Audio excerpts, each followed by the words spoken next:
Hello viewers, আসসালামু আলাইকুম। Welcome to my channel. আজকে আবারও নতুন আরেকটা ভিডিও নিয়ে হাজির হয়ে গেলাম আপনাদের মাঝে।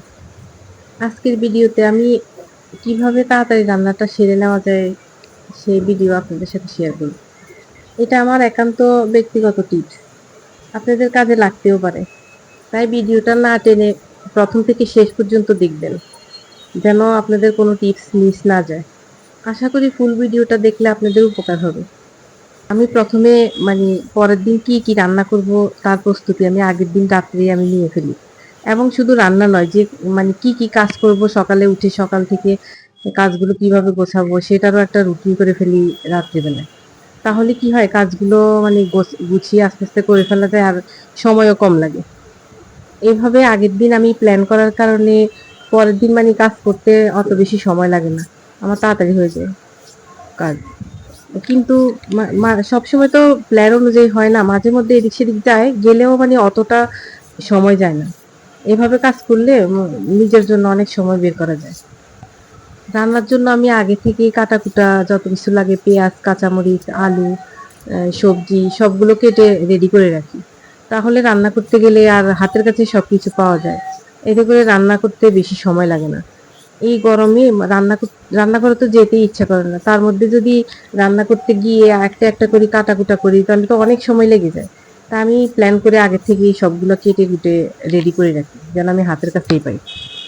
আমি যেহেতু তাজা সবজি পছন্দ করি তাই আমি কি করি ওই যে কালকে কি রান্না করব সেটা আগের দিন বাজার করে ফেলি। সবজি, আলু, তারপরে মাছ এগুলো আগের দিন মানে পরের দিন কি রান্না করব সেই অনুযায়ী আমি বাজার করে রাখি ফ্রিজে। আমি সকাল, সকাল ঘুম থেকে উঠে ১ম এ নাস্তাটা বানিয়ে ফেলি।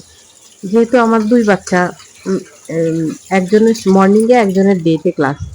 তাই সকালবেলা নাস্তাটা খাওয়াই আমার মেয়েকে যখন আমি স্কুলে কলেজে পাঠিয়ে দেই, তারপরে আমি ফাঁকে রান্নাটা সেরে ফেলি।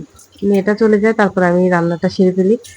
এরপরে ছেলেকে রেডি করাই, ছেলেকে পাঠাই দিই। ফাঁকে, ফাঁকে আমি আস্তে, আস্তে ঘর সংসারের কাজগুলো করে ফেলি এবং বাচ্চাদেরকে পড়াইও। তো এরপর দেখা যায় যে দুপুর টাইমের পরে আমার আর কোনো কাজ থাকে না। কাজকর্ম শেষ হয়ে যায় এবং সারা বিকাল আমি অবসর কাটাইতে পারি। তারপরে আমার আসলে প্রিয় সময়টা ওইটাই। নিজের জন্য আমি অনেক সময় ব্যয় করতে পারি এভাবে কাজ করার কারণে। আর আমার রান্না করতে যে মসলা লাগে যেমন আদা, রসুন, জিরা এসব বাটা আমি সব তরকারির সাথেই খাই। তো সেটা আমি কি করি একবার বেশি করে বেটে আমি ফ্রিজে রেখে দিই ডিপ ফ্রিজে। তখন আমার ১০ দিন ১৫ দিন চলে যায় অনায়াসে। আর মসলার জন্য চিন্তা করতে হয় না আমার। ভিডিওর এই পর্যন্ত যদি কেউ থেকে থাকেন আর আমার ভিডিওগুলো যদি আপনাদের কাছে ভালো লাগে তাহলে আমার চ্যানেলটাকে সাবস্ক্রাইব করবেন। আর ভিডিওতে একটা লাইক দিবেন আর কমেন্টস লিখে আমার পাশেই থাকবেন। তো আজ এই পর্যন্তই। দেখা হবে নেক্সট কোনো ভিডিওতে। ততদিন পর্যন্ত আপনারা সবাই ভালো থাকবেন, সুস্থ থাকবেন। আল্লাহ হাফেজ।